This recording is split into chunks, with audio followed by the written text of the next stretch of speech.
উৎপাদনমুখী দেশ গড়ার পরিবর্তে কার্ডের নামে বাড়িতে বাড়িতে বেকারত্ব উৎসাহ করা হচ্ছে, এমন মন্তব্য করেছেন এনসিপির দক্ষিণাঞ্চলীয় মুখ্য সংগঠক এমপি হাসনাত আব্দুল্লাহ। বলেছেন, দেশকে এগিয়ে নিতে এনসিপি নামক চারাগাছকে বৃক্ষে পরিণত করতে সমর্থন দিন, আমরা প্রতারণা করব না। আবার একজন 1 লাখ টাকা ইনকাম করবে পরিশ্রম করে, একজন হাজারা বসে 20,000 টাকায় বসে থাকবে, ঘরের মধ্যে কাজ করবে না, তাকে আমরা বাসার মধ্যে বসে বসে কাজ পাঠাবো, এইটা হবে না। মানুষকে এখন বেকারত্বে উৎসাহিত করছে না, বেকারত্ব উৎসাহিত করছে কিনা? বাসায় বাসায় কাঠ পাঠায় এখন মানুষকে বেকারত্ব উৎসাহিত করা হচ্ছে। দেশ গড়তে জুলাই পদযাত্রা কর্মসূচির অংশ হিসেবে যশোরের অভয়নগরে অনুষ্ঠিত পথসভায় প্রধান অতিথির বক্তব্যে তিনি এসব কথা বলেন। শুক্রবার বিকেলে অভয়নগর পুরাতন বাসস্ট্যান্ড এলাকায় অনুষ্ঠিত পথসভায় সভাপতিত্ব করেন এনসিপির অভয়নগর উপজেলার প্রধান সমন্বয়কারী শাহজাহান কবির। পথসভায় তিনি আরও বলেন, দেশের মালিকরা ভোট বিক্রির মাধ্যমে গোলামিতে আটকে যায়, যে কারণে 5 বছর ঘানি টানতে হয়, সেখান থেকে বেরিয়ে আসতে হবে। সেটা সম্ভব হলে জনপ্রতিনিধিরা 5 বছরের জন্য গোলাম হয়ে কাজ করবে।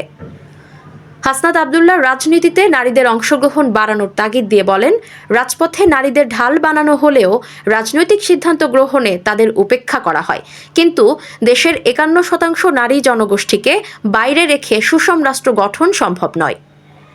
এ কারণে নারীদের রাজনীতি সক্রিয় হওয়ার আহ্বান জানান তিনি। এটা হচ্ছে নাশকতা, এটা হচ্ছে জ্বালাও পোড়াও, নাশকতা এবং জ্বালাও পোড়াও করে বাংলাদেশের মাটিতে আর ফেরত আসা যাবে না। কাজেই বাংলাদেশে আওয়ামী লীগের চ্যাপ্টার ক্লোজ হয়ে গেছে। বর্তমান সরকার বিএনপির উদ্দেশ্যে বলতে চাই, জুলাই গণ অভ্যুত্থানের কারণে এই গণ অভ্যুত্থান সফল হয়েছিল বলেই আপনাদের সর্বোচ্চ নেতা লন্ডন থেকে বাংলাদেশে আসতে পেরেছেন, আপনাদের দ্বিতীয় সর্বোচ্চ নেতা শিলং থেকে বাংলাদেশে আসতে পেরেছেন। এখন বাংলাদেশের মানুষের হক আপনাদের আদায় করতে হবে। পথসভায় এনসিপির কেন্দ্রীয় যুগ্ম আহ্বায়ক সরোয়ার তুষার বলেন, পলাতক শেখ হাসিনা ফিরে আসার হুমকি দেয়, কিন্তু এদেশে হাসিনা কখনোই আসবে না।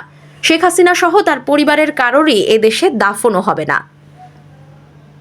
এ সময় কেন্দ্রীয় যুগ্ম আহ্বায়ক ডাক্তার মাহমুদা মিতু এমপি বলেন, বাংলাদেশের রাজনীতিতে আসতে বাধা তৈরি করা হচ্ছে, নারীদের রাজনীতিতে থামিয়ে দিতে চরিত্র হনন করা হয়, এই বাধা উপেক্ষা করে রাজনীতিতে আসতে হবে বলেন তিনি। বলেন, গণভোট বাস্তবায়নের মাধ্যমে রাষ্ট্র সংস্কার করতে হবে, তা না হলে জুলাইয়ের তরুণদের আবারও গুলি খেতে হবে। পথসভায় এনসিপির কেন্দ্রীয় যুগ্ম আহ্বায়ক আলী আহসান জুনায়েদ, খুলনা বিভাগীয় সাংগঠনিক সম্পাদক ফরিদুল হক, যশোর জেলা সমন্বয়কারী মোহাম্মদ নুরুজ্জামান সহ কেন্দ্রীয় ও স্থানীয় নেতৃবৃন্দ বক্তব্য রাখেন।